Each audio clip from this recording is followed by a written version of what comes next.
Good morning, everyone. Good morning. Hello. Can you hear me? Hello. Good morning, sir. Good morning. Right. We will today discuss budget. Last week we started budget, public finance, fiscal sector. Sorry, government budget.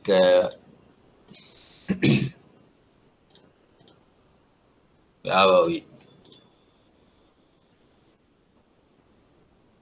Today, of course, last week I said I'm going to upload some tables. Yeah, still the tables they have not done, but anyway, Mr.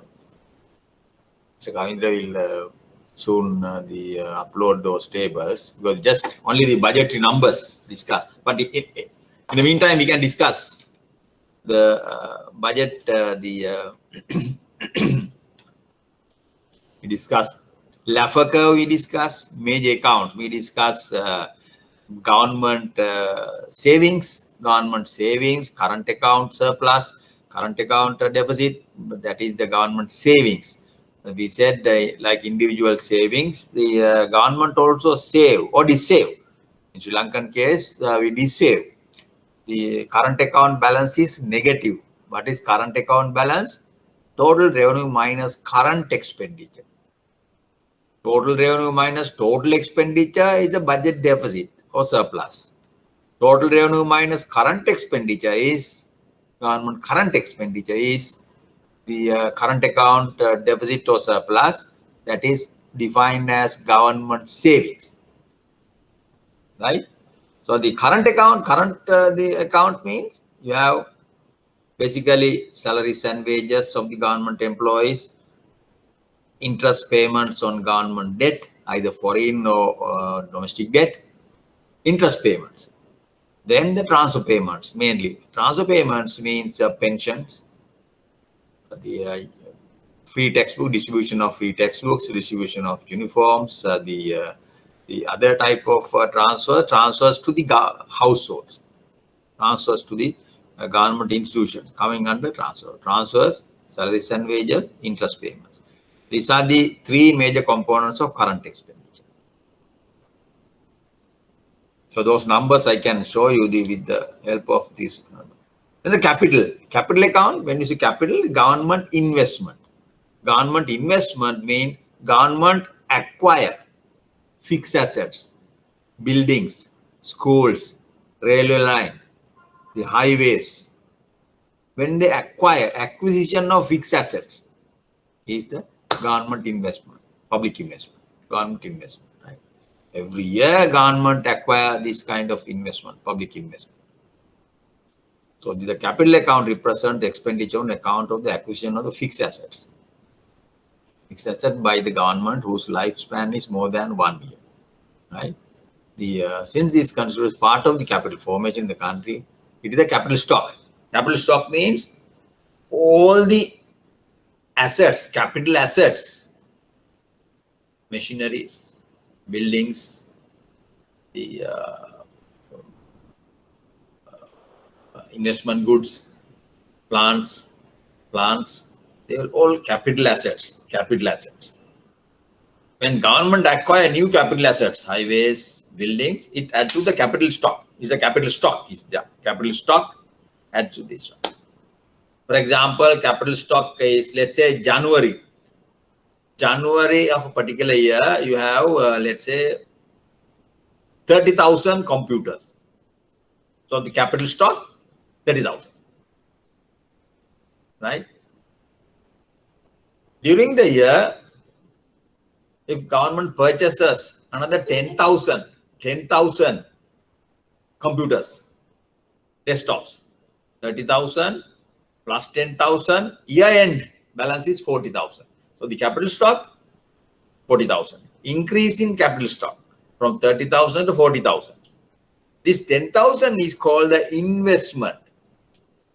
Change in capital stock, a given period of time is called investment, government investment. When government acquire these computers or the fixed assets, buildings, the highways, hospitals, schools, buildings, by computers, these things add to the initial capital stock. They are investment. So final capital stock. Capital stock, you have to understand the difference between capital stock and the investment. Capital stock is the stock. Investment is the flow variable.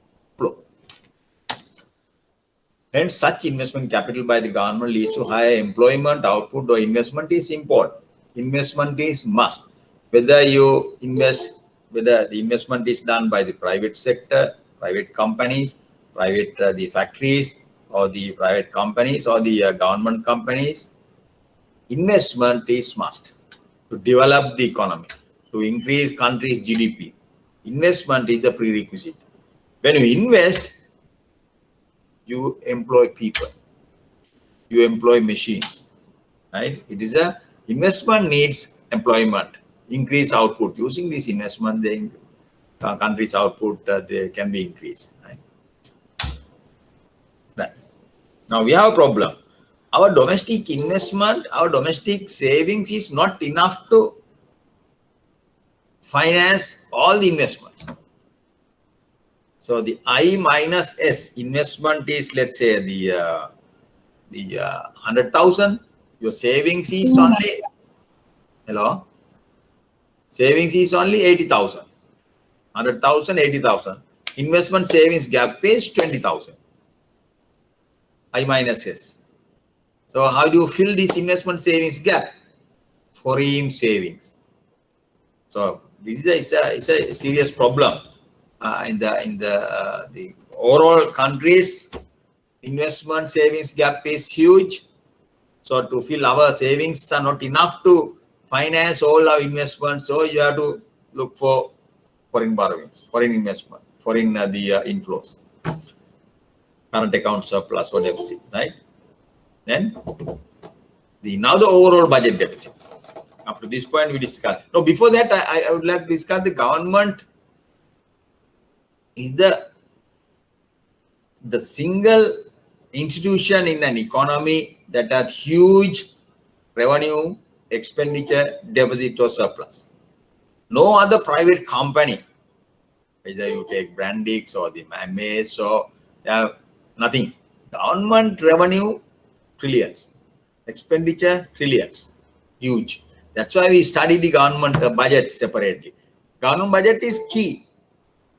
Government allocate resources using the budget. Private sector allocate resources using the demand and supply forces. We discussed that. That's a very important thing. Budget has to be approved by the parliament. Parliamentary members are elected by the people. In other words, budget of any government should be approved by the people indirectly. The private company, private sector company, the budget is approved by the board of directors. That's all. They can take decisions. Nothing to do with the people, general public. But budget is different. Overall budget deficit. The overall budget deficit is the net outcome of both the current and capital account. You had current and capital. Difference between these two is the deficit or the surplus. In other words, the overall budget deficit is the excess of both current and capital expenditure. If the expenditure higher than the revenue, you have a deficit. If revenue higher than the expenditure, you have a surplus. But in Sri Lankan case, you have been living with the huge budget deficit. Year by year, our deficit expands, increases. Right? So we discuss: can a government or can the government live with continuous budget deficits? Like the household. Take your household. Take my household. Can I live with continuous deficit? My revenue less than expenditure deficit. Next year revenue less than expenditure. So continuous deficit is risky. There's huge danger. At the same time, deficit implies government giving more to the economy than what they receive. Government built highways, government built school buildings, so they need expenditure. Government increase salaries and wages of the teachers, their doctors' salaries, then these things are there. Therefore, government giving more to the economy than what it receives. That's why there's a huge, the very good case for the people to pay taxes and do everything, taking, borrowing, getting money from other companies, households, individuals like that. Right? They don't generate income. Right?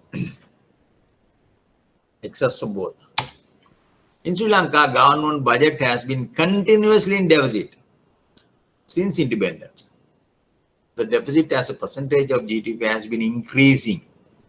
Deficit is increasing as a percentage of GDP. The recent past indicating unfavorable budgetary situation of the economy, government. Right? Unfavorable budgetary situation for the government. Right? Should a country run a budget surplus? Now you might think, oh, we should run a budget surplus. Individual household should run a surplus, their budget. Household income expenditure, always their income should be less than the higher than the expenditure. In the case of the households, when there is a surplus, what can you do? You can pay your accumulated debt. Number one, you can start a new the investment project, or you can, using the surplus, you acquire a financial the asset, start FD, buy a treasury bill, buy a treasury bond, like that. These are the three options. But government surplus or the deficit is interpretation is slightly different. It's a macro concept. Let's see. Should the country run a budget surplus? Not necessarily. This is because a continuous budget surplus would mean that the government is not paying back to the economy. You accumulate it. Treasury is accumulating money, surplus. Government doesn't give back to the economy in terms of the investment, in terms of acquiring investment, acquiring fixed assets. Government doesn't. Government acquire money itself to the treasury. So that is also, surplus implies that something wrong with surplus. Government is not paying back to the economy what it has mobilized by way of taxes and other revenue. That is bad. This is simply a contraction in economic activities. When you start investment project, when you spend, when the government spend, more and more spending means more employment, more output, right? If you accumulate money, you try to run the surplus, the budget, no economic activity, there will be unemployment, economic stagnation, output falls, loss in output. That is the problem. But because of this COVID-19, what is the trend in governments? All the governments, what are they doing? Do they want to maintain deficit or do they want to maintain surplus? Tell me. What do you think? Because of this COVID, government were compelled. Government in the world have been compelled to maintain deficit or surplus. Deficit or surplus. What has happened to their expenditure? Tell me, expenditure, what will happen? Expenditure, what will happen? Expenditure, yes?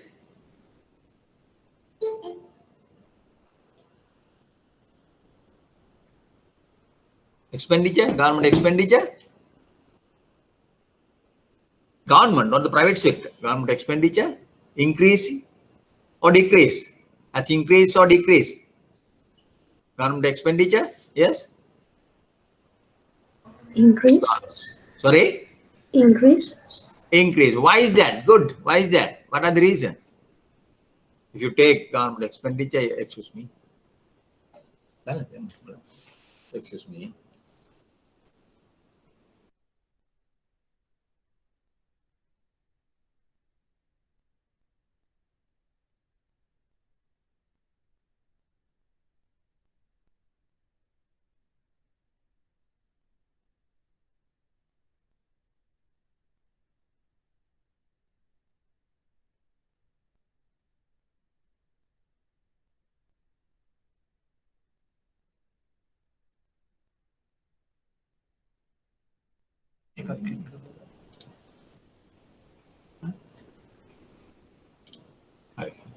Right. Right. Okay. Now this.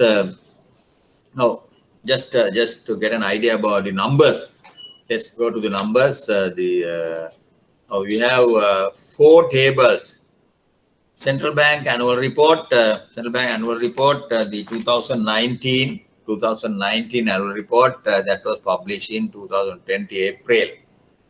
I have copied the table 6.1, 6.2, 6.3, and 6.4. Chapter 6. Chapter 6 is on government budget. Government budget, right? Government budget. In this Central Bank annual report, you have altogether 8 chapters. 8 chapters. Of these 8 chapters, chapter 6 about fiscal policy and government finance.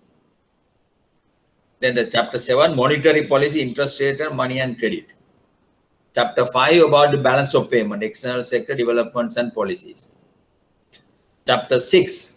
From this, I have taken this 4 tables. 4 tables. Of course, the first table is the summary of government fiscal operation. Table number 2, economic classification of government revenue. You take revenue separately, then they discuss distribution of government revenue, income tax, value-added tax, excise taxes, import duties, like that. This structure of the government revenue. Then economic classification of expenditure and lending minor expenditure. What are the key expenditure items? First chapter, the table is about the overall summary. You have revenue, expenditure, deficit finance. Second table is about the revenue, structure of revenue. Third table, 6.3, about the expenditure, key items. Then you have 6.4, functional classification of expenditure. Functional expenditure, again, further analysis of expenditure. Expenditure by functions. By functions, expenditure, right? Okay, let's go to this, the government, summary first. Let's briefly discuss about the summary of government fiscal operation. You see now, total revenue and grants. Let's read the 2019 provisional number. 18 number is almost the finalized now. 2019 the provisional number 1,898,802 rupees million. Rupees million means 18982 billion. Then another 3 decimals, you take 1.8 trillion. Total revenue 1.8 trillion. Now here it is number given in millions. No, you come 3 decimals, it is billion, 1,898 billion. Another 3 decimals, 1.8 trillion. Huge. Tax revenue, total revenue is the 1.89 trillion. Grants, of course, the small amount. Then we have of the total revenue, 1.7 coming from taxes. Total revenue, taxes. Then non-tax revenue, 155 million, 155 billion. 1734 billion taxes, 155 billion non-tax. Remember tax revenue, direct, indirect. Non-tax revenue, central bank profits, railway department, the postal department, their revenues, they add, transfer that to the consolidated funds. That is 155.9 billion. Expenditure. Revenue 1.1898 billion. See the expenditure 2915 billion. 2915 billion. Expenditure and the revenue and expenditure. Huge. Then the current account balance. Current account balance is, remember what is current account balance? Total revenue minus recurrent expenditure. Total revenue minus recurrent expenditure. Recurrent expenditure. Right? Then that is the negative. Current account balance, another name for current account balance, government savings. Huge negative, 410 billion rupees, 410 billion minus, negative, deficit. Overall balance, overall fiscal balance, total revenue and grants minus the 2915. Again, there is a huge budget deficit, huge budget deficit.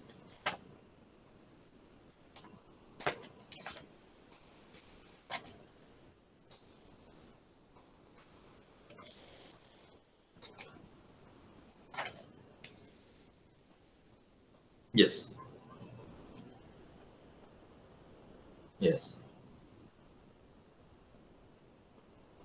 Right. So the budget deficit is the you take the total revenue and grants minus the expenditure and net lending is the budget deficit. Is the budget deficit, right? Then the current account balance, you take total revenue and recurrent expenditure. Difference is the current account balance. Primary balance, again I will give the definition. Primary balance is the total revenue minus expenditure excluding the interest payment. Right? That is the primary balance. Primary balance here.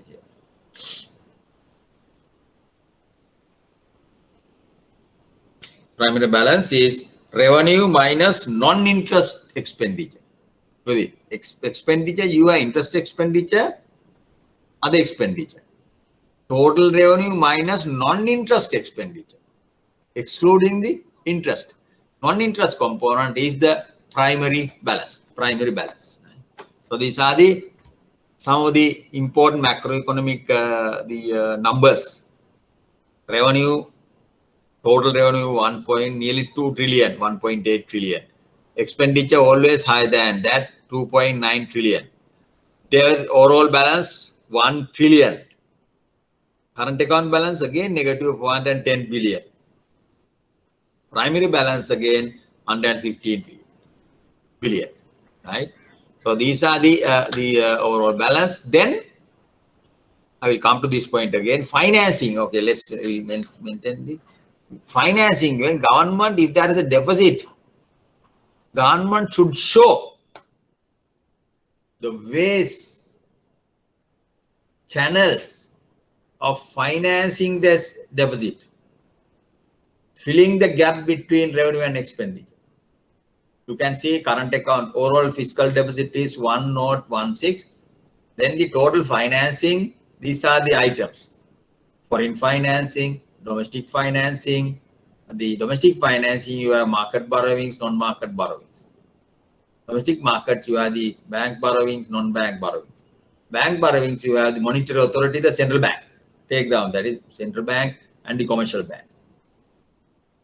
Non-market source. So if you add these sources, you're getting money from these borrowings.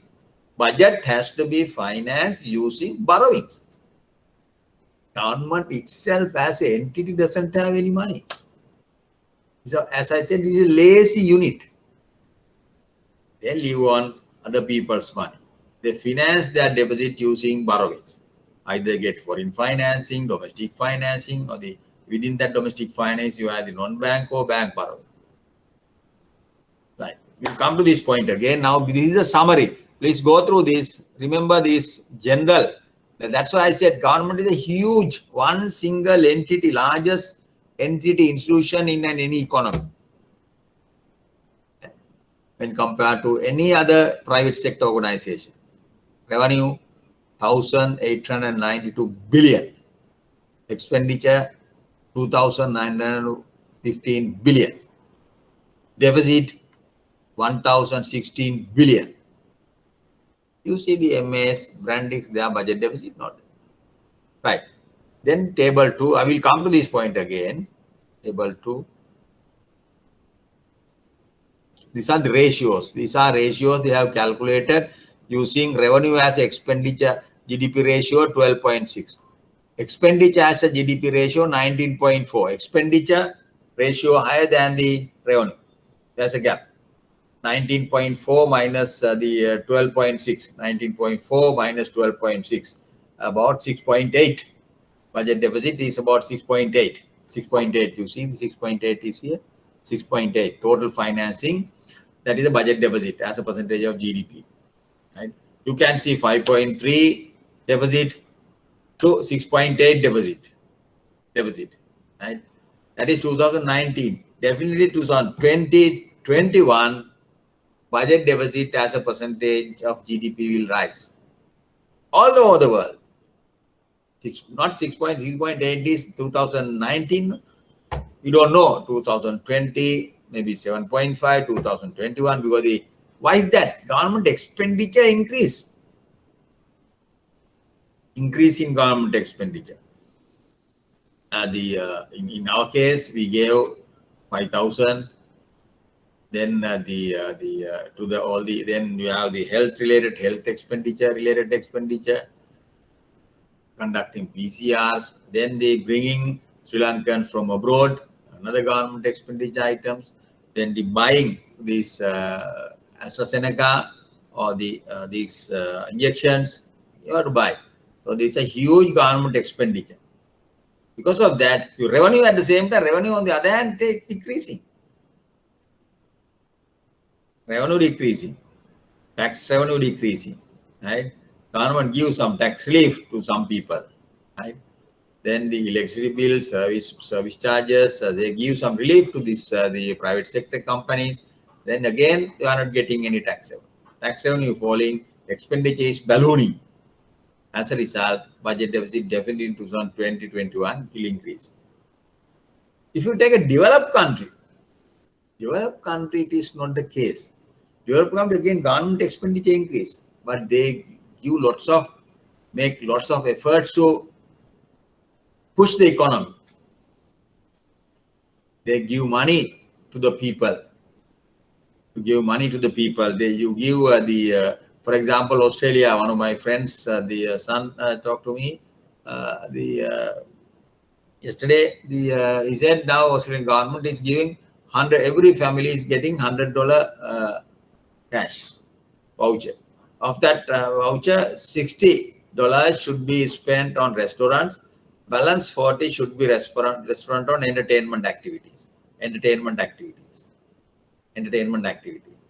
is the thing. Again, Australia now to increase domestic tourism, they give every airline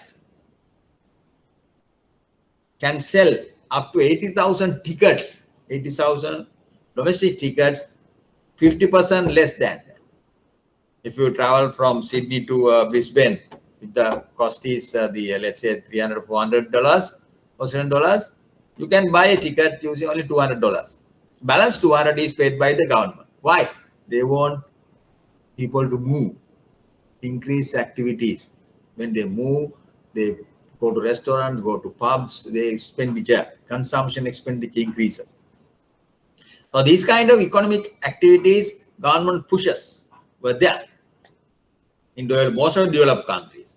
Now, US government, I think I mentioned, they give if you are earning less than $75,000 per year, then nearly $5,000 to $6,000 per month, you are getting 1,400 worth of check. Government is giving them, right? You don't have any activity, you don't have any employment, you give 1,400 to compensate your income. But in our country, we are poor. Our budget, we have huge deficit. Our reserves are not that high. So we can't do that. Not only Sri Lanka, most of the developing countries, poor developing countries can't afford that. But developed countries, now they have started these reform packages, benefit packages, right? Bailout packages, just to increase economic activity so that you can increase the GDP. Right. So, what is the last point? Government expenditure will increase this year and the next year. You know the reasons. What are the reasons? Tax revenue from the one hand is going down. On the other hand, expenditure is rising. Budget deficit will be rising. So budget deficit as a percentage of GDP will not stop at 6.8. Definitely it will be higher. But the government or the central bank, treasury may have some projections. But at this point of time, you can say there's a tendency to increase budget deficit, expenditure increase, government budget. Then you go to the table 2. Table 2 is the breakdown of government revenue. Tax revenue, total revenue, you can see earlier table 189 note, total revenue. Grant, of course, very small items. 1890899, the breakdown of that.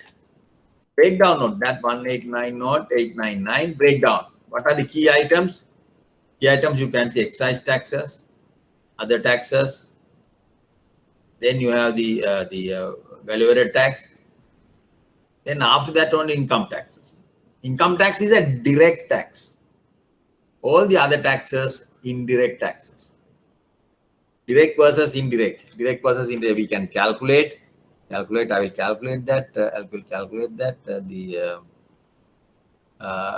Direct tax 428. Let's say 428. 428 divided by 1891. 1891. 22.6. 23% is the taxes. 23%. 23% is tax. Then 77% is non-tax. The indirect taxes. Direct tax, indirect taxes. Other day the 28 ratio. No, we said direct taxes, income taxes 20. Indirect taxes 80. 80-20. We said developed countries it is other way around. 20-80. 20 indirect, 80 direct. But in our country, it is 23% direct income taxes. But other the 77% is indirect. Right? Last week we said 20-80. Now it is actual numbers show 23-77. Indirect. You can see income tax 428 billion. Value-added tax 444 billion. Excise taxes 399 or the 400 billion. Import duties 98 billion. Other taxes 365 billion. Non-tax revenue, of course, 155. What is non-tax revenue? Non-tax revenue, they might have defined here. Tax revenue basically.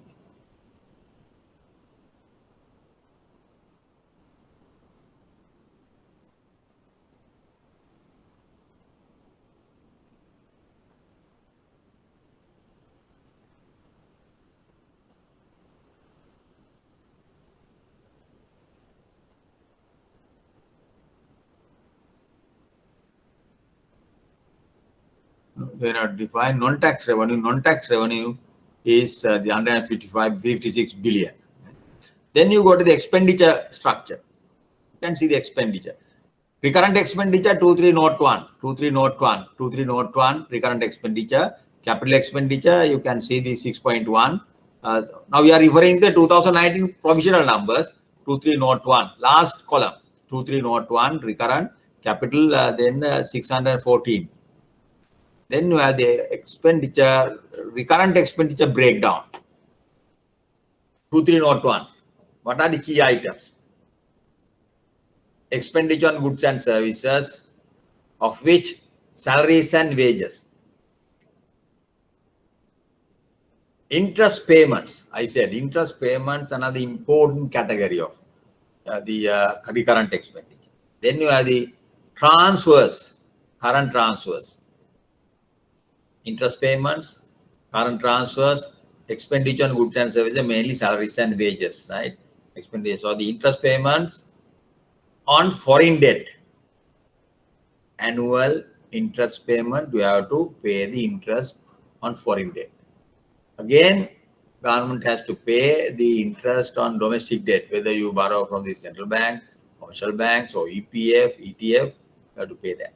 Domestic banking borrowing, bank borrowing, non-bank borrowing, domestic debt. Then the transfers and subsidies.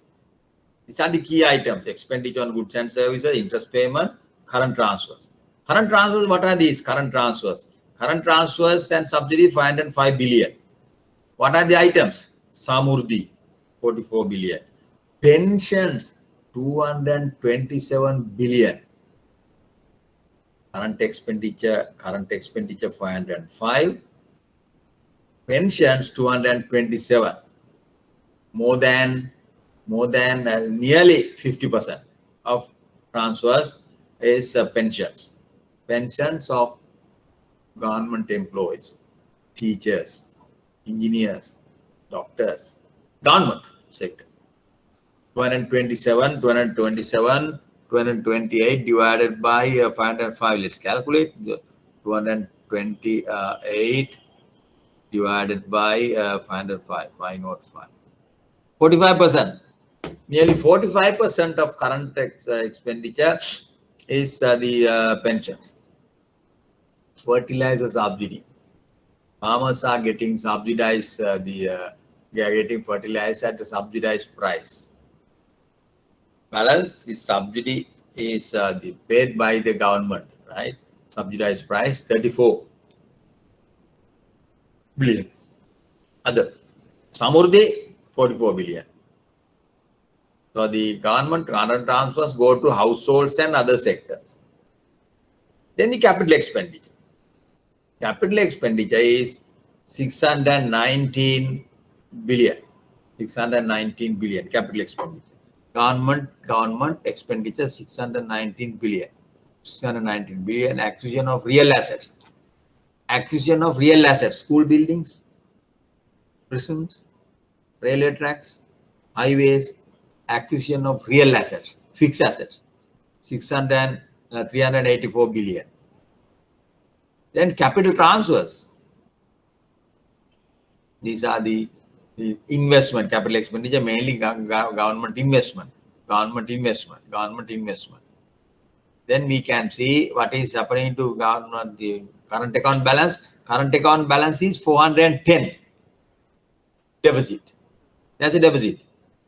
But the government investment is about the acquisition of real assets, the 384 billion. Current account savings negative. Still government has invested, acquired these the real assets, highways, schools, prisons, then hospitals. They have that. Then savings negative. Then what do you do? You don't have enough savings to finance the investment. Investment should be financed purely by the foreign borrowings, especially China. So Chinese borrowing, so there you can see table 6.1, where you have to go through this. Once I analyze, you should be able to analyze. You can see there's a footnote. The footnote includes proceeds from long lease of Hambantota Port in 2018. B, where is B? B is this B is here. Non-market sources. Government has obtained non-market sources, the 107 billion, 59 billion. China gave some money, $2.7 billion, no?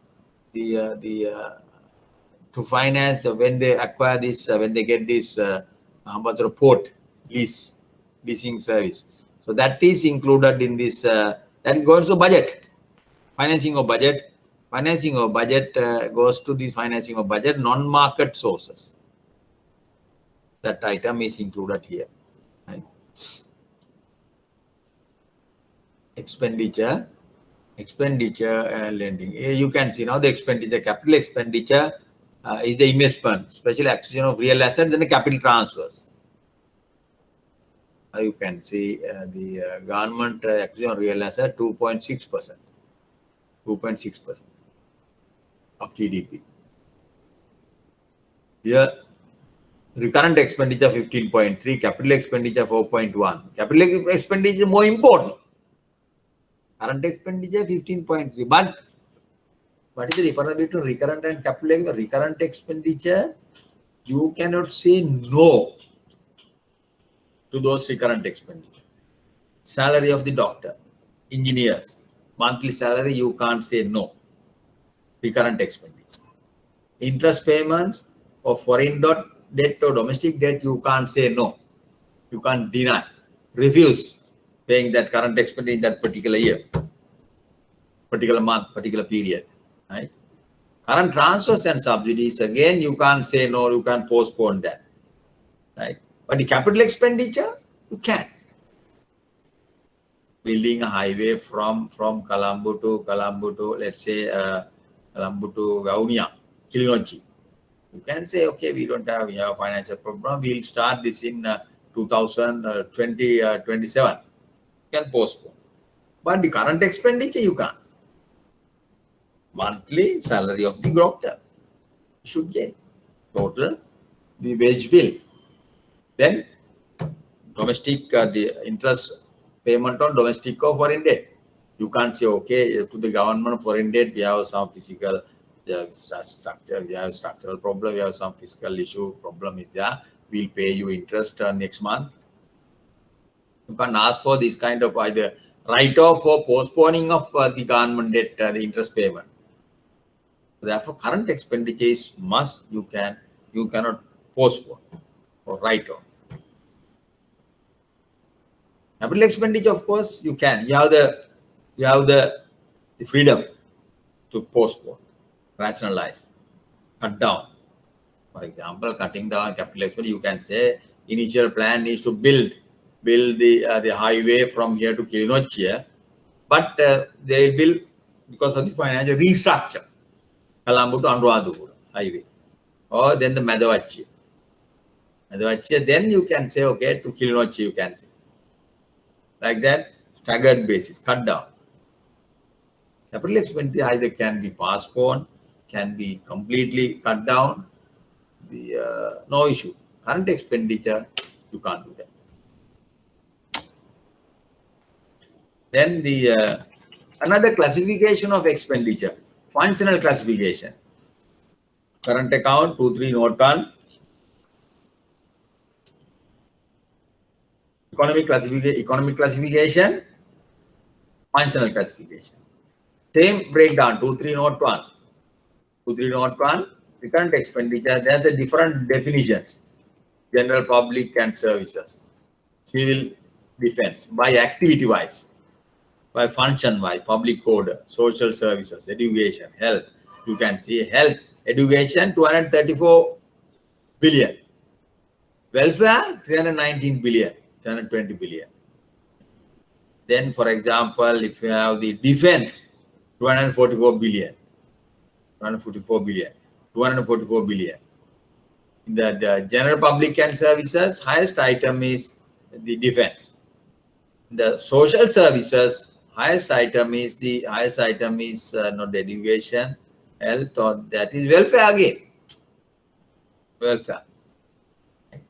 Then the economic services, highest is within the economic service, highest is the transport and communication. That is that is about agriculture.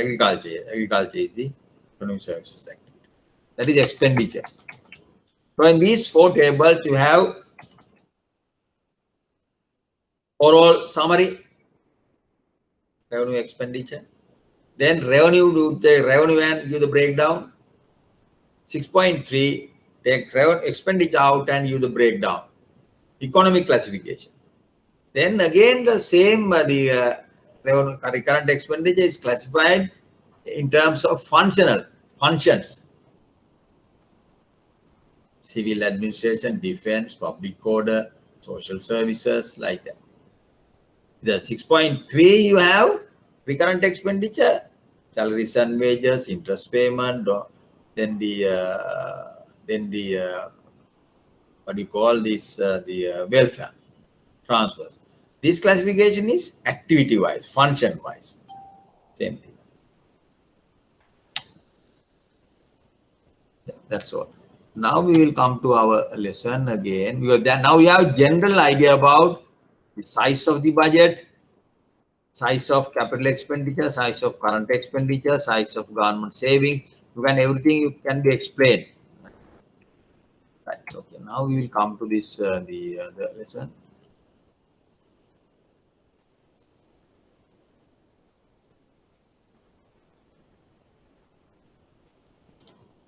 Right. This point. Now we are talking about government surplus. Government surplus, hence, surplus may be desirable once in a way, but not appropriate continuously. Surplus is not desirable. Surplus means government budget surplus means you are not giving back to the economy. No investment, no employment generation, no output. Money is accumulating within the budget. But deficit means your expenditure is more than the revenue. That means you are building investment projects, you are building schools, you are building highways, you are building prisons. So the employment is important. Employment generation is there when there's a, but here it is, surplus means economy shrinks. Economic activity shrinks.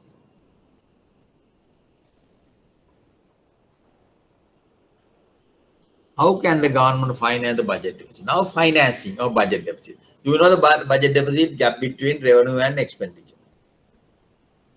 No, in terms of this, according to the constitution, the government budget should be approved by the parliamentary members.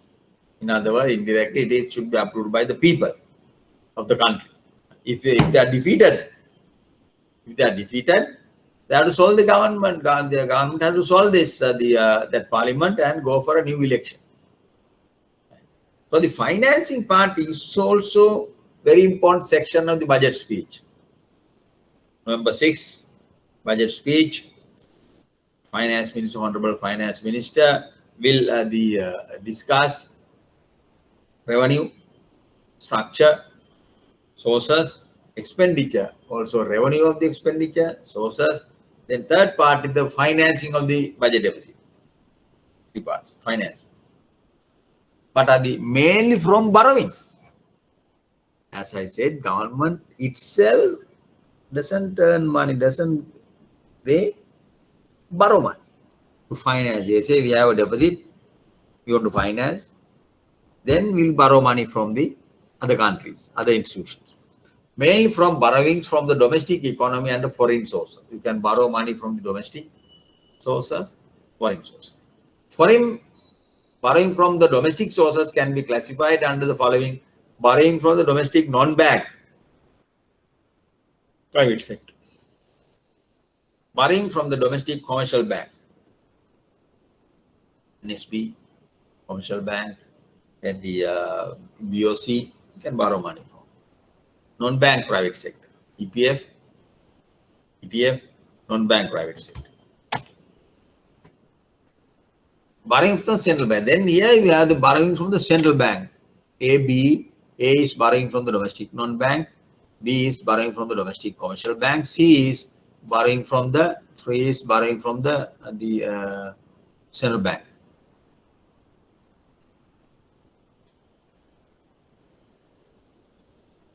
Right. Now let's go back to this table.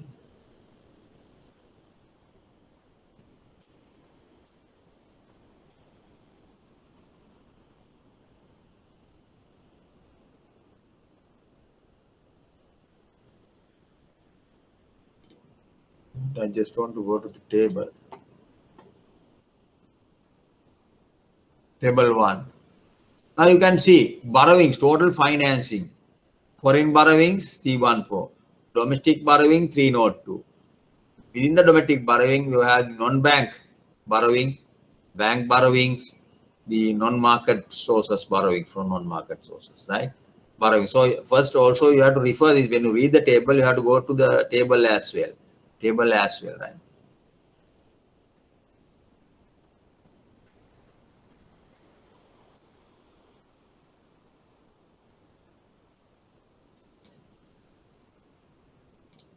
Right. So how can the government finance the budget deficit? Mainly from borrowings from domestic economy and foreign sources. Domestic borrowing, there are this borrowing from the domestic non-bank private sector, borrowing from the domestic commercial bank. Then borrowing from the central bank Central bank is called the monetary authority of the country. Singapore. Central bank is called monetary authority of Singapore. India. Bank of India is the central bank of India. Bank Negara. Bank Negara is the central bank of Malaysia. Bank of Thailand is the central bank of Thailand.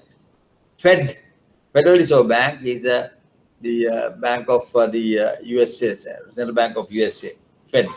Now USA, each province, each state has a separate central bank branch, separate governor for the central bank. Each state, Arkansas, you have separate. Maryland, you have separate.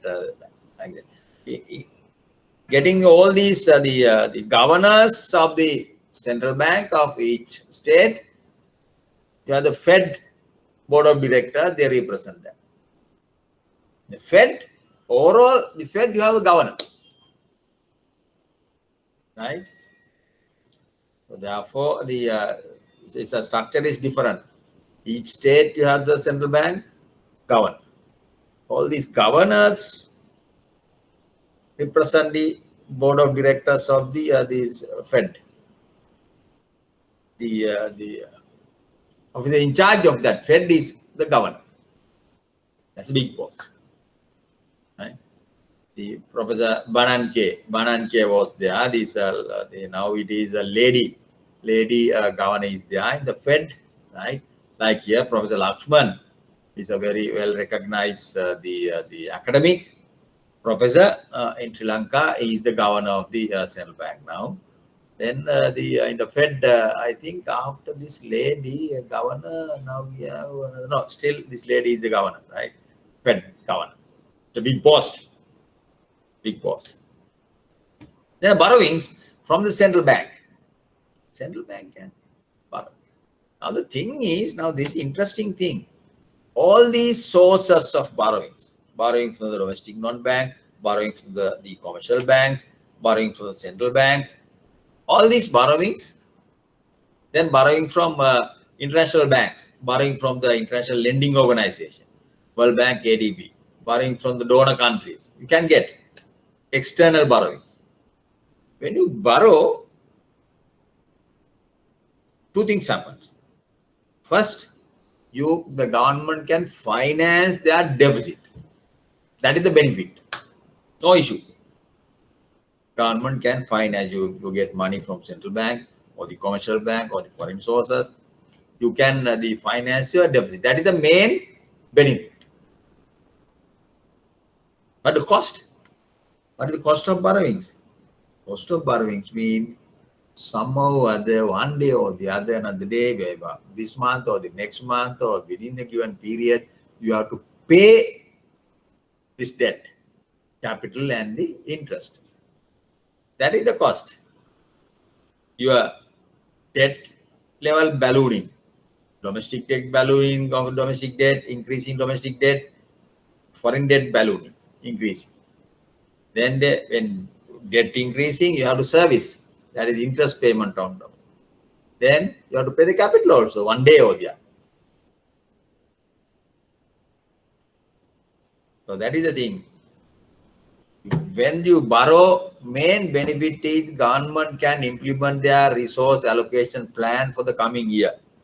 If you have targeted to build the 5 highways and 10 hospitals and the another 20 school buildings, then another 10 Mahindodaya labs in the schools, they can go ahead with those plans. Benefit. GDP increases, investment increases, more employment. That's good. But cost, government debt increases. Government debt increases. The foreign sector or the domestic debt increases. Then you have to pay interest. You have to pay the capital as well. That is one.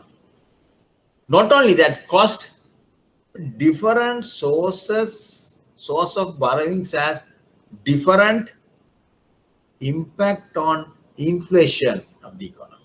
Inflation is a problem. can have, for example, central bank borrowing is most dangerous source of borrowing. Central bank borrowing is a very bad. You can borrow from money from the commercial banks or the foreign sources or the domestic so but the central bank borrowing is the most dangerous. Why is that? What is the reason? Central bank or monetary authority of any country has a special ability. What is that? They can create money. They can create money. The central bank money creation, this money is called high-powered money. Central bank can create high-powered money. Or another name for this high-powered money, the reserve money. Central bank can create reserve money. Another name, base money. Base money, reserve money, high-powered money. Three names are used to indicate describe the central bank borrowing, central bank money, right? The thing is, when the government get more and more money from the central bank create high-powered money. What will happen? The money supply in the economy, there's a connection between high-powered money and the money supply. Money supply is equal to money multiplier times the high-powered money. If the money multiplier is 5, high-powered money is 1, 5 into 1 is the money supply in the economy. Generally, money multiplier is for a considerable period of time, it is constant. Franken case, money multiplier is between 4 and 5. Let's say 5. 5 into high-powered money is the money stock in the economy. Money supply in the economy. If the central bank increase high-powered money by giving loan to the government, if they increase the high-powered money by 2 billion, money supply in the economy will increase by 10 billion, 5 into 2, multiplier times 2, 10 billion. That is the danger. Central bank, when they grant loans to the government, they lend money to the government, money supply in the economy will increase by multiplier times. The multiplier times the money increase in money. That is the danger. When money supply increases, what will happen? Money supply increases, multiplier times high-powered money. When money supply increases, money is necessary. Money is the liquidity. These days, economy is highly liquid. Money is liquidity. Why? Because to generate economic activities, you need money. But the thing is, demand for money and supply of money. If the demand and the supply matches, no issue. No increase in, no change in inflation. No inflation at all. Problem comes when money supply increases more than the demand. That means there will be excess supply of money in the economy. Excess supply of money is bad. People demand 10 billion. But in the economy, you have the 50 billion. Excess supply is 40. Excess supply of money. What will happen? You have more money than the demand economy. Then what will happen? Price level in the economy increases. It's like this. Assume that by tomorrow, all the salaries and wages of the government employees, private sector employees doubles. Tomorrow, doubles. If you are getting 50,000, tomorrow, from next month onward, you get 100,000. If you are getting 25,000, 50,000. Double. Private sector and the government sector, double. Then what will happen?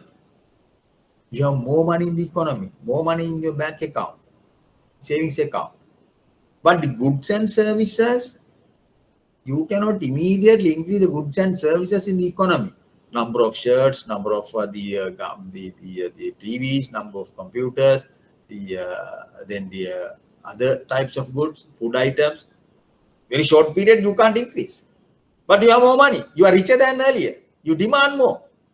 Then what will happen? Prices of these items will increase. There will be inflation in the economy. Price level tend to rise. That is inflation.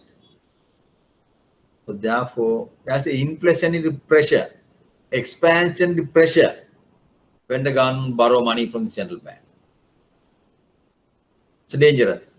Commercial banks also can create money, but central bank borrowings is very dangerous because central bank can create high-powered money, base money, or the reserve money. When they create reserve money, increase reserve money by 1 billion, money supply in the economy will increase by 5 into 1, 5 billion.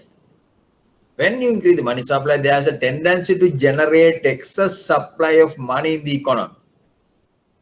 Excess supply of money implies there is a tendency to increase price level in the economy. Inflation. Inflation is bad. Inflation, again, you have to ask a question. Is there any optimal level of inflation? 0 inflation is good. 10% inflation is bad. 5% inflation is good. What is the optimal level of inflation rate?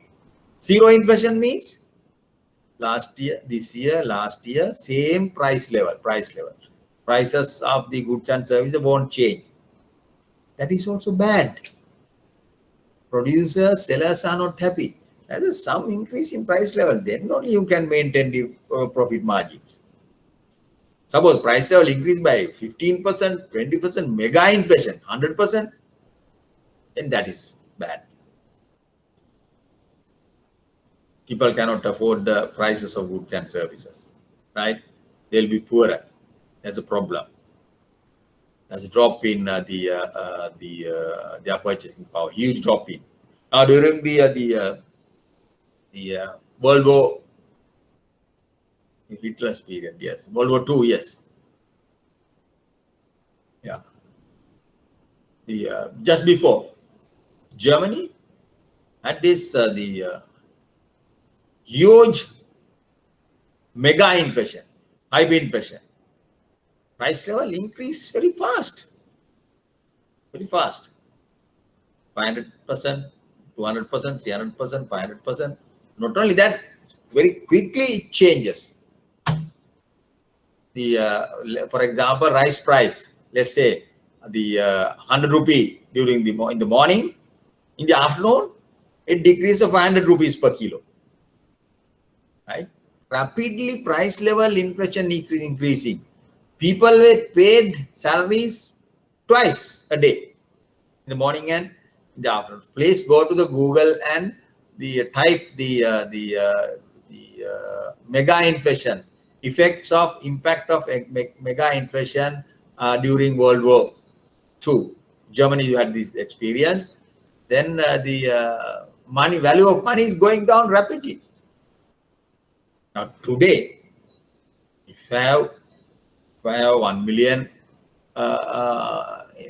rupees monthly income, I'm a big man. I'm richer.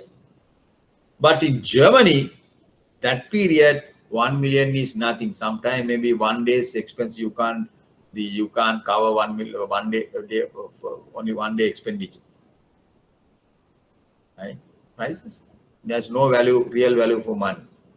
That place learning economy is fun also. You go to the Google and type the mega inflation impact of mega inflation in Germany. Right? They will give very interesting example.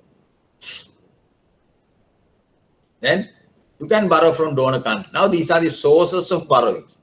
We said all these borrowings are the main benefit. What is the benefit? Government can implement their future next year, the resource allocation plan, acquisition investment plan. But first is debt, accumulation of debt. When the debt is accumulated, you have to pay the interest, accumulation, interest payment. You have to pay the capital also. Right? Every source has different the cost and the benefit is clear, different cost. Central bank borrowings is the Now this time we have discussed.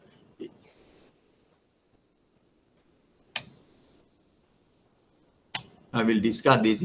Is it correct to say that all budget deficits necessarily inflationary? Now this question related to this borrowings.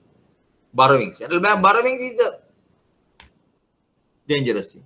Some source of borrowings are not inflation. We'll discuss. No, particularly budget deficit will be inflationary only if the budget deficit is financed through inflationary sources. Central bank borrowing, inflationary sources. Bank borrowings, inflationary sources. In other words, with the government's action to finance the budget deficit, the money supply of the country should increase. In this connection, the following evaluation of each of the financing methods would illustrate this point. Now, I have already discussed some of these points. Borrowing from the domestic, non-bank, private sector. EPF. Non-bank, private sector. Here, the government borrows the existing savings in the private sector. And therefore, there is no new money creation by this method. Hence, it is not expansion. Happy. Good thing. You get the money, it is not inflation. But accumulation of debt, you have to pay interest and the capital.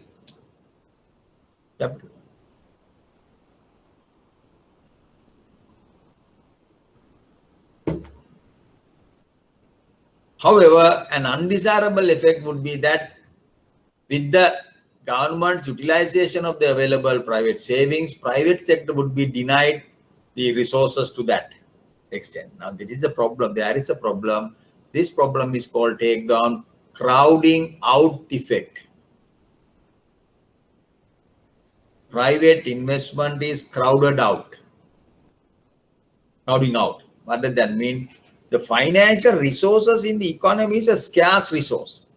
Total resources, a given point in time is a fix. Total year, given month, given year. Then what will happen? When the government borrow more and more these resources, financial resources get more and more resources, what will happen?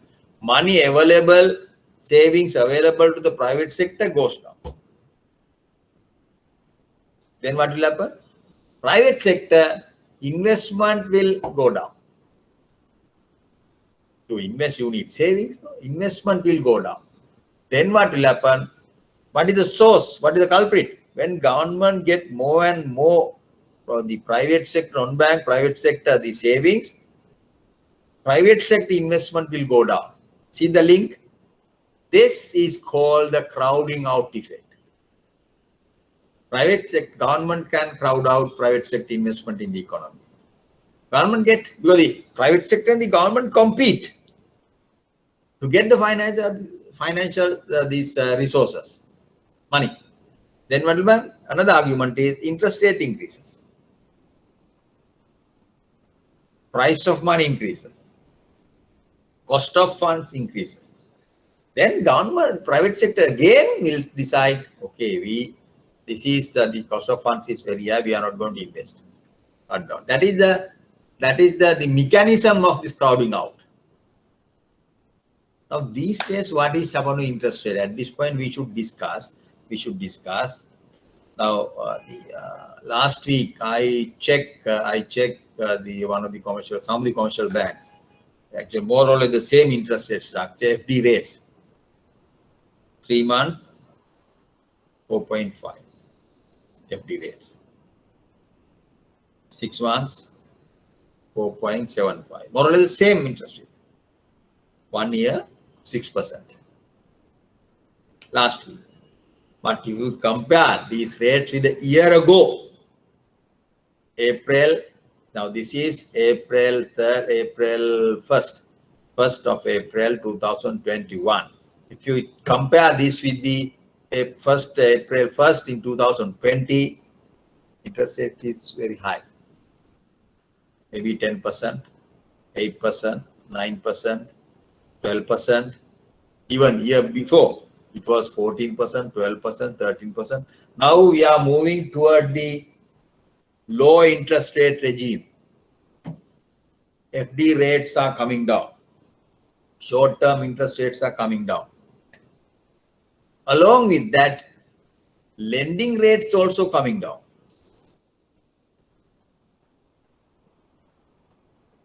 Deposit rates comes down, lending rate coming down. Both coming down. When lending rate coming down, investors are happy.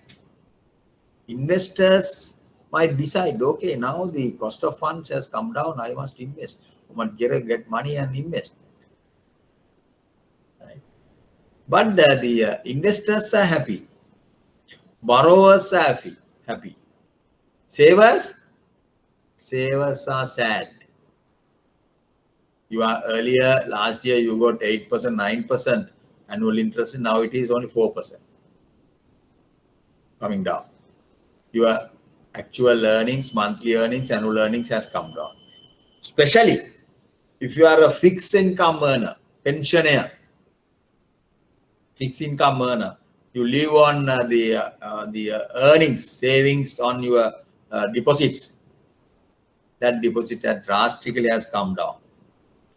That segment of people are now becoming poor. That is the issue. That is the issue. Now, if you can compensate that, okay, interest rate is coming down for the savers, pensioners. Now, see this, how do you build the argument, right? Government say, okay, because of this COVID, we should give some relief to the investors. So the monetary policy, easing monetary policy, the expansion monetary policy implemented by the central bank, interest rates has come down.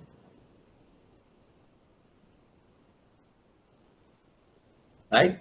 Then savings rates came down. That is to make happy the investors. But at the same time, the depositors have a problem.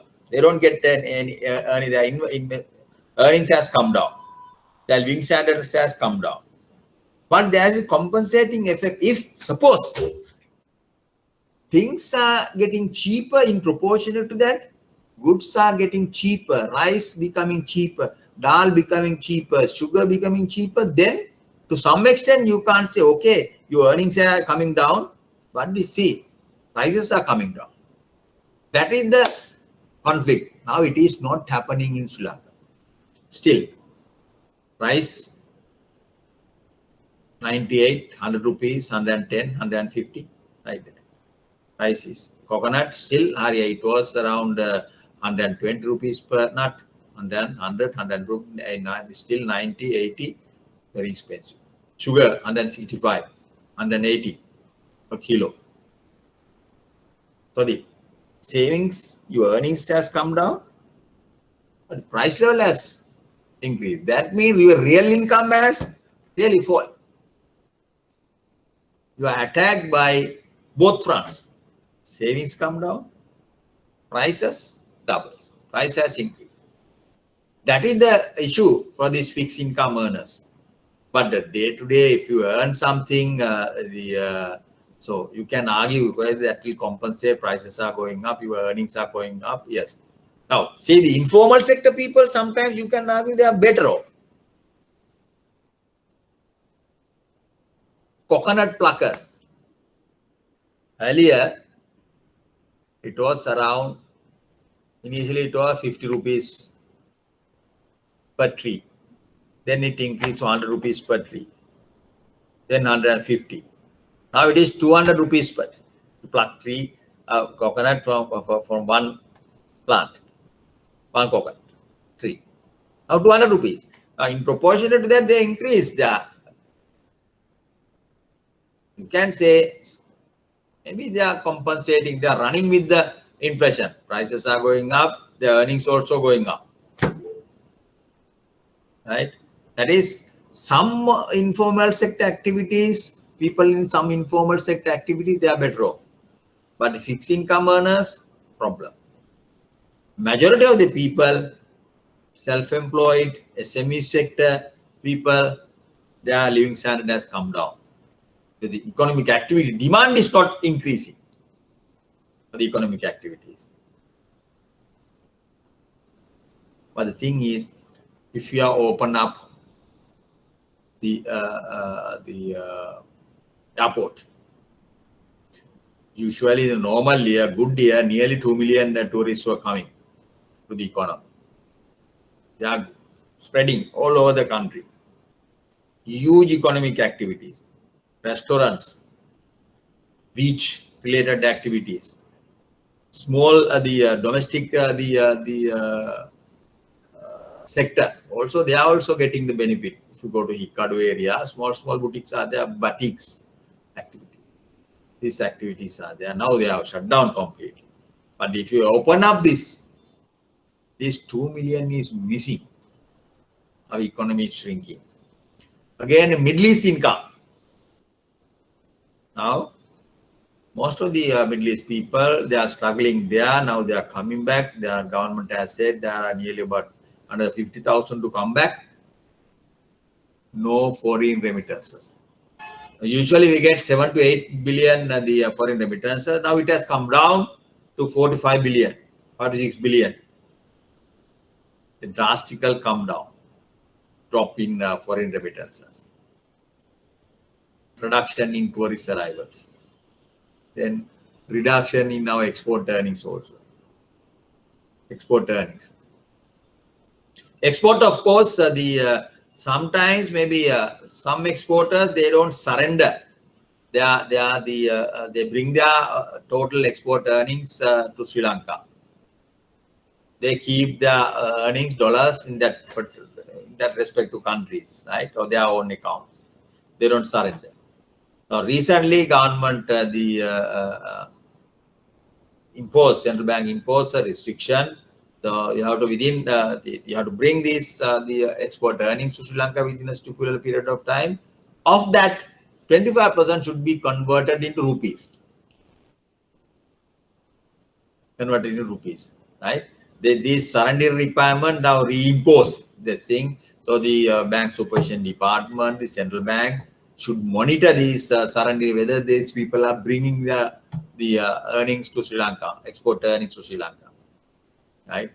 Tourism sector badly affected. Middle East, the employment sector badly affected. Then the export sector also badly affected. So the now, if they are picking up gradually, the now tourists are gradually coming. Now government has, not only in Sri Lankan government, most of the other countries also, to incentivize, to increase the tourist arrival. They have a concept called the tourism bubble. This mechanism works. Bubble concept is there. What does that mean? When the 100 tourists coming, the Katunayaka, they are loaded to the luxury buses. They have the plan. These buses go into their registered hotels. You can go to one of these registered hotels. Then hotels had arranged these sites. Sites are there. These bus drivers and the helpers, these hotel crowd, hotel people, these attendants, they cannot go out. For the whole period they stayed, where the tourists are staying, they are also on the same bubble. That is one of the very good method to avoid this. They are not going home and getting infected with COVID. They are not coming back. You should be there. Hotels, tourists are not allowed to go abroad and have small boutiques, and they have the pre-planned package. Then visiting hotels are there. Hotel staff is fixed. You can't go out from this Anuradhapura, one of the hotels, then Dambulla hotel, then you come to Kurunegala or the Colombo, one of the hotels. All they are insulated from the COVID infections. That is a bubble system is there. Now today I saw the highway when I coming back from Kadawathu to Colombo. There was 6 tourist buses. Six tourist buses were going this way from Katunayaka to from Colombo to down south, maybe Cole area, right? So that is I think I guess that is about this kind of bubble. It is one of the one of the concepts, important concepts, just to improve our tourism sector. Otherwise, it's a very bad effect, right? Now, if you go to the Hikadu area, then there are tourist hotels are there. Then there are the informal suppliers are there. Then hotels can buy these supplies. They're from the suppliers. Like that's it. There are different countries have different mechanisms to increase tourism. Australia also they have that. You can go to you can go to the hotel. You can go to Australia, visit then once you that from airport to hotel. In the hotel you have to stay 14 days. Cost should be borne by you. Airport to hotel, if it is $100, you have to pay. Hotel, if the quarantine charges is around $2,000, you have to pay. Then for meal, you have to pay. PCR, you have to pay. Then only you are released to the society. This kind of different mechanisms are there. It's a real issue. You can't blame anyone.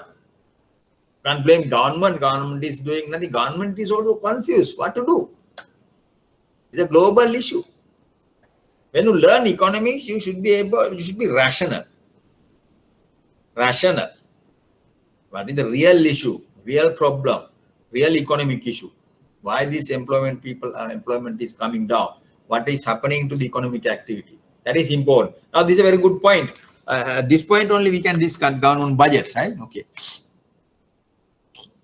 Borrowing from the domestic non-bank private sector is not inflationary, but it will crowd out private sector investment.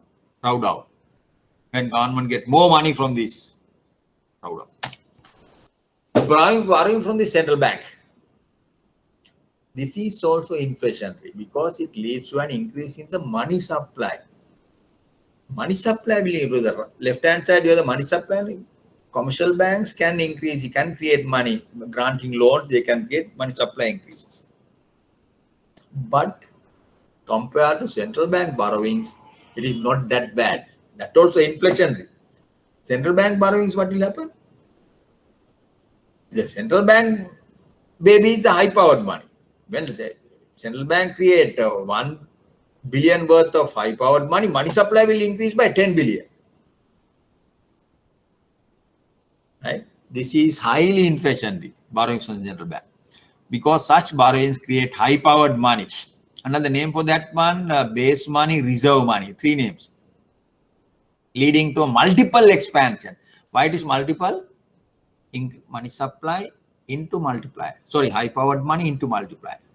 Multiple expansion in money supply. Such an increase in money supply over and above the real growth. Real growth is the demand for money. Over and above the real growth will build up inflationary pressure, driving the economy to an uncontrollable inflation situation. Understand? Money supply. Uncontrollable inflationary situation. Borrowing from the central bank, borrowing from the commercial bank. Borrowing from foreign sources. This is also inflationary. The foreign countries, they don't give rupees, no? They give dollars. $100 million. Donor country or the donor agency, they give $100 million to the government. Since the government has to acquire local money by selling its foreign exchange holding. When this money comes to the central bank, as long as this 100 million is in the central bank without converting, no issue. It adds to the reserves. Reserves will increase. Country's reserves will increase by 100 million. But once the government purchase this 100 million rupees, they want local rupees. No? When they purchase dollars, they issue rupees. Government issue rupees, government get rupees. When they purchase dollars, foreign money. It's a mechanism, maybe not that important, but the money is coming as dollars. Central bank keep that money And when the government purchase these dollars, central bank has to issue these rupees. Money supply increases, local money supply increases. Then there's a tendency to increase the money supply than the demand. Impact on the money supply is same as central banks lending to the government, creating high-powered money. So money, high-powered money, right? Money supply.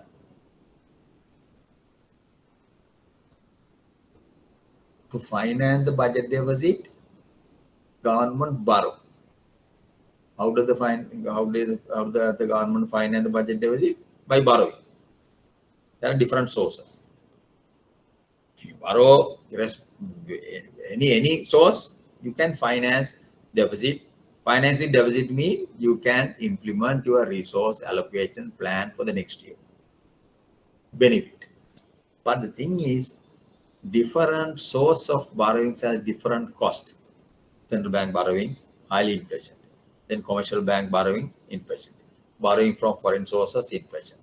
Right? Plus the private sector borrowing, not inflation, but it crowd out private investment. Private sector doesn't have enough funds to finance the investment project. These are in terms of money supply, in terms of inflation. But there's another cost. It increases the debt stock of the country. Borrowing, government can't deny that we can't pay. Government has to pay. Either they borrow from central bank or the commercial banks or the private sector or the foreign sector, they have to pay. Commercial bank, pay the debt with the interest. Debt value. That is the issue. Now the question from the government, you should be link these to think about that government. For example, if you go to the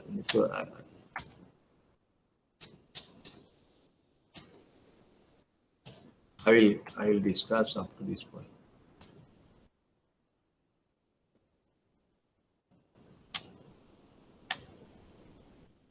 And sources. However, the foreign borrowings is inflationary. However, the expansion impact of foreign borrowings can somewhat be mitigated, reduced, if there is a deficit in the overall balance of payment. Overall balance of payment, if that overall balance of payment deficit, there's a mitigating effect, right? This is because in such situation on net basis, money would be flowing out of the country instead of remaining in the economy, right? Deficit, money going out. When they convert money into rupees, the money coming in, money going out. Therefore, the budget deficit, when they try to finance the current account deficit, budget deficit, the money supply contraction. Then when the central bank borrow this, government purchase this the dollars, money supply increases. There will be some kind of compensating effect. Consequently, inflation nature of the budget deficit will largely depend on the method of financing the budget deficit. Method of financing the budget deficit. Excuse me, I'm tired actually.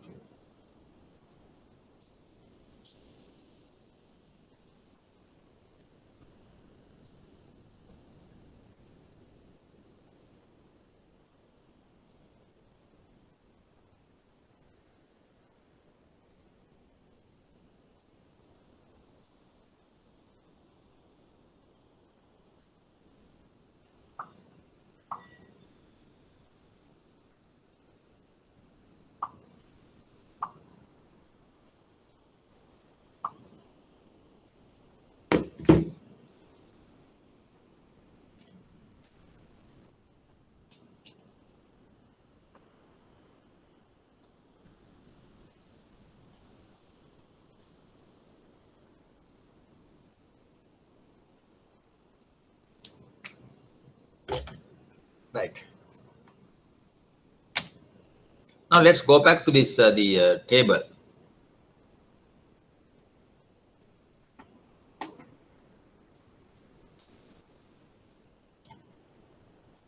Yeah. Now you can see. Now you can understand. Financing. Budget deficit. This is 2018. 18, 19 approved estimate, provisional. Both are for the approved one, the provisional, there's a difference. Approved one is higher than the provisional numbers generally. Sorry. Now you can see budget deficit minus 7 is 760 billion. 600 from, let's compare this forget about this middle row, middle column.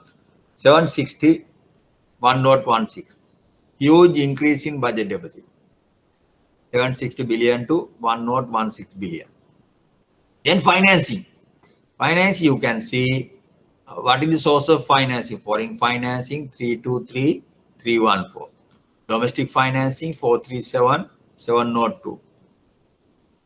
That is interesting. In 2019, the government has trying to finance the budget deficit using more domestic financing. Right? Within the domestic financing, what are these? Let's say central bank borrowing, monetary authority, 246 minus. They don't borrow at all, they pay back, minus. That is interesting. Commercial banks, minus to plus. Right? So the commercial bank borrowings were huge in 2019, and the provisional non-bank borrowings. You see the non-bank borrowing, 219, nearly the double, 449 non-bank borrowings. Right? Non-market sources 10759, 10759. This includes these Chinese remittances when they are leasing, lease money from the government, came from Chinese government. Right? That is the thing. Right? So these are the sources: total foreign financing, domestic financing. Within the domestic finance, you have market versus non-market. Within the market, you have non-bank, bank. Bank, you have the central bank, monetary authority, or the monetary authority, and the commercial bank. Non-market sources. Yes.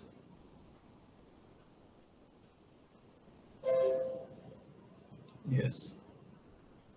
Right. Okay. Then you can see as a percentage of. As a percentage, you can see what will happen.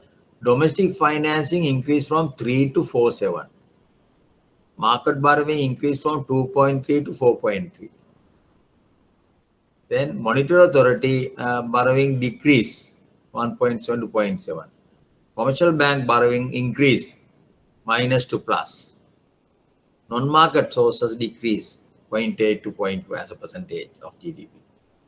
Then foreign financing 2.3 to 2.1 dropped. Domestic financing 3 to 4.7, like that. Overall deficit is 6.8 of the GDP, 5.3 to 6.8. Now, what do you expect for the 19 or 20? Definitely more than 6.8. 21 more than that. With you can see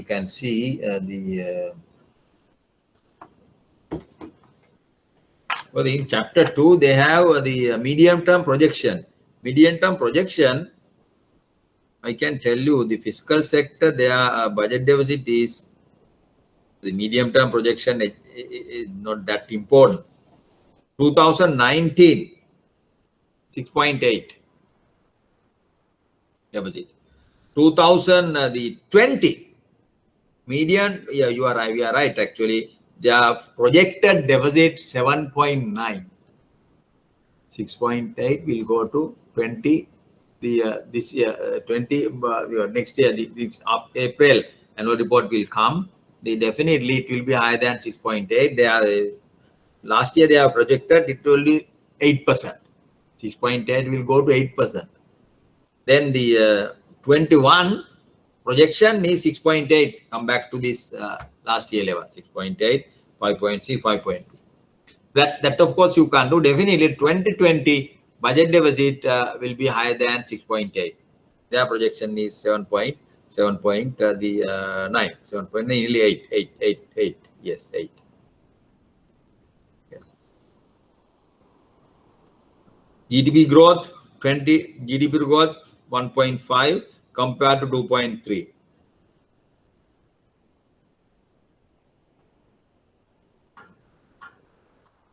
investment will come down 2020. Savings will come down. Foreign national savings will come down. Then the exports will come down. Huge drop in exports, 11.9 billion to 8.7 billion 2020.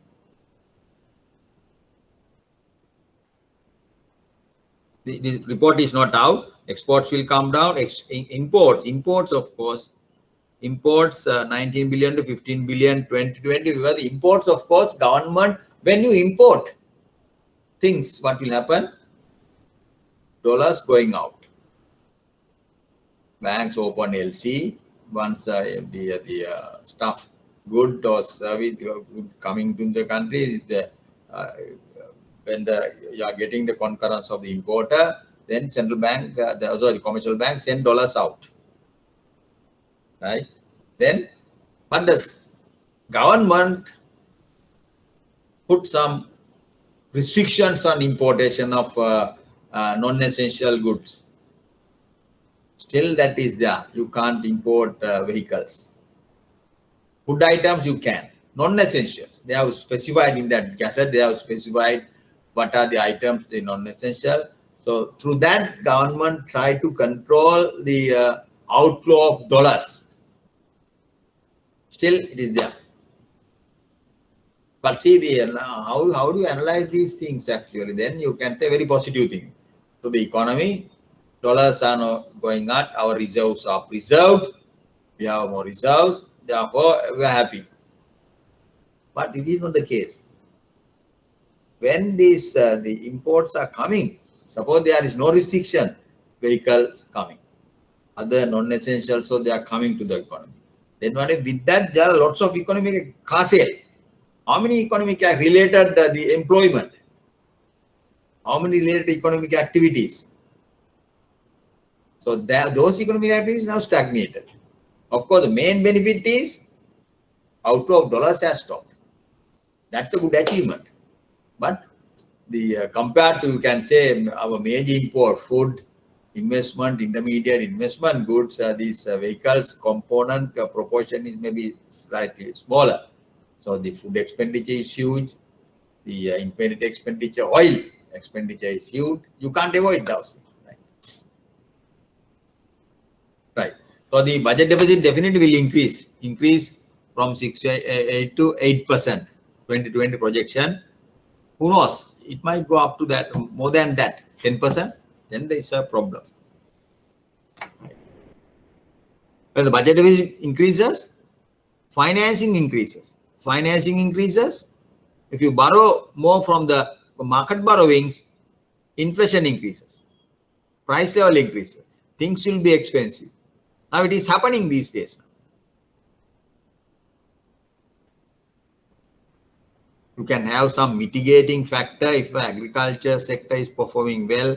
If rice comes down, paddy comes down, the coconut comes down, food items comes down, then you can, the people living standard, you can have some compensating effect.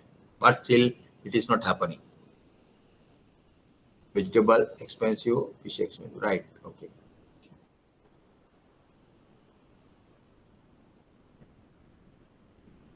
Please go through these numbers and the note.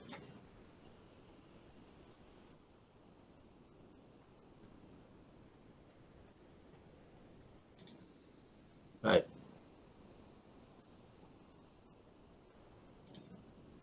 Why is it inadvisable for a government to run continuous budget deficit? It's bad. A continuous budget deficit means that the government is living beyond its resources. Forget about the budget. Government, think about your household, my household, our household. If you are maintaining deficit in our budget continuously, we are living beyond our resources. We are living our means, right? That continuously you can't do that. But government has some advantage. It is there. No government like an individual can do this miracle forever. Sooner or later, the government would find itself in a situation where it can no longer borrow funds to finance the budget deficit. That is the issue actually. In the long run, foreign countries might say, sorry, we can't give you. Central bank and commercial banks, usually they don't say no to government, but they can do. They can say no to the government. Then problem. Government cannot find money, finance the deficit. Then problem. They cannot implement the resource allocation plan. Okay, they can give money to education, health, the sector, road sector, they can't allocate money. Then, same time, then there will be problem in paying salaries and wages, paying interest rates, paying samurdhi and other transfer payments to the people. So these are the issues. If you can't find money to finance the deficit, right?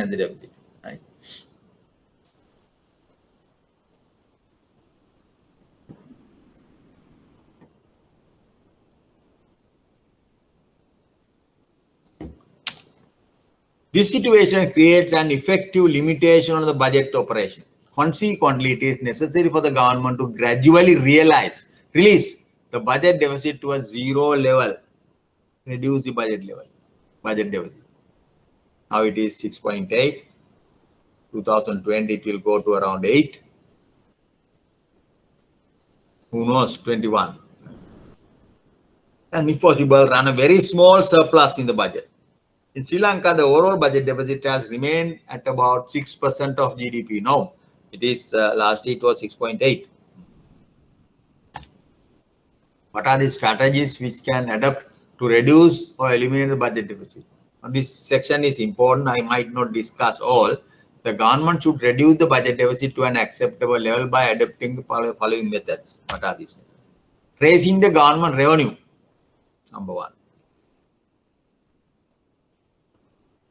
to the level of potential revenue.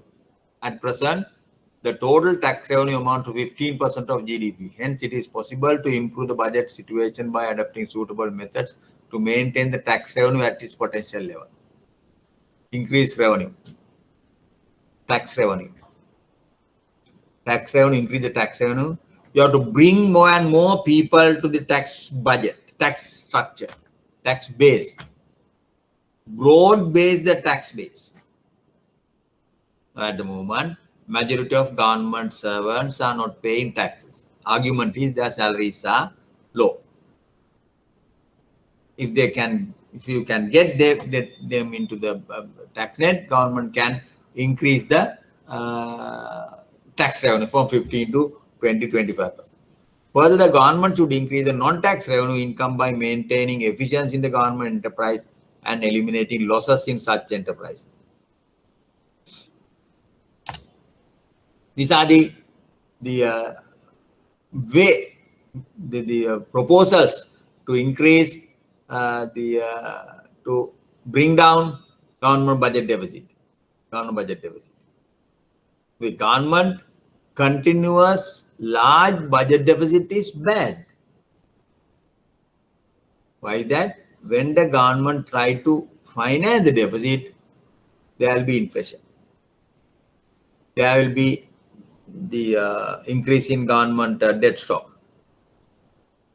Interest payment on debt will go up. Then these are some of the issues. That's why we say the large deficit is bad.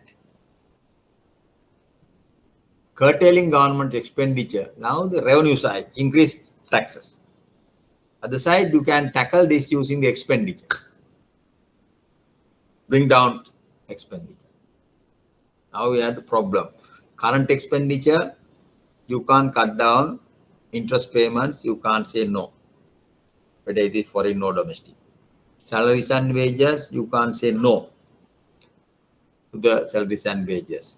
Or you can't say for a doctor, okay, doctor, we have a small problem this year. This month they will pay your salary next month. You can't do that. You must pay. Engineer, you can't say. Teacher, you can't say. They are must monthly. They are waiting for the salary. Only thing is the transfer payments, samurdhi, pensions. Pensions, of course, you can't say no. So some of these recurrent expenditure items can be, but majority you can't cut down. Then you can go to the capital expenditure. Right? Okay. The capital expenditure, definitely investment. You can postpone, cut down capital expenditure. Then long term, again there will be the implications on the economy. The current expenditure, curtailing government expenditure.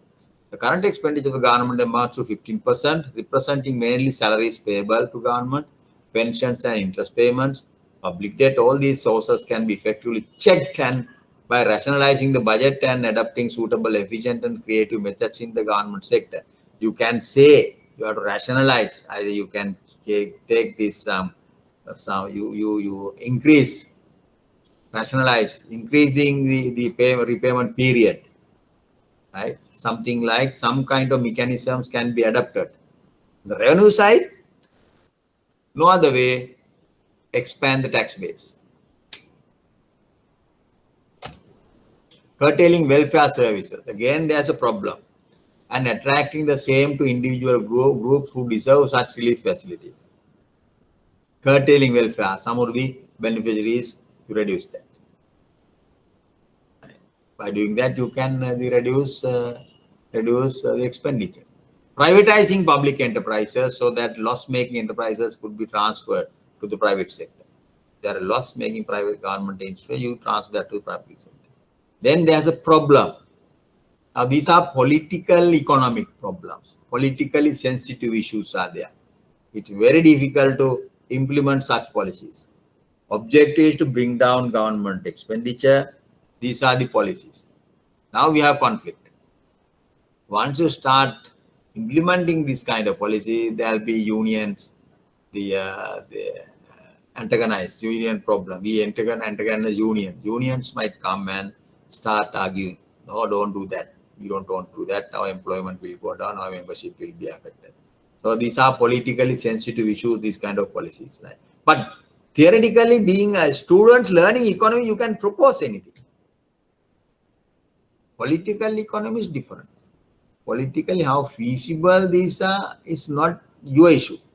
It's a normative issue, of course. But now our issue is huge budget deficit. How to cut down? What are the possibilities?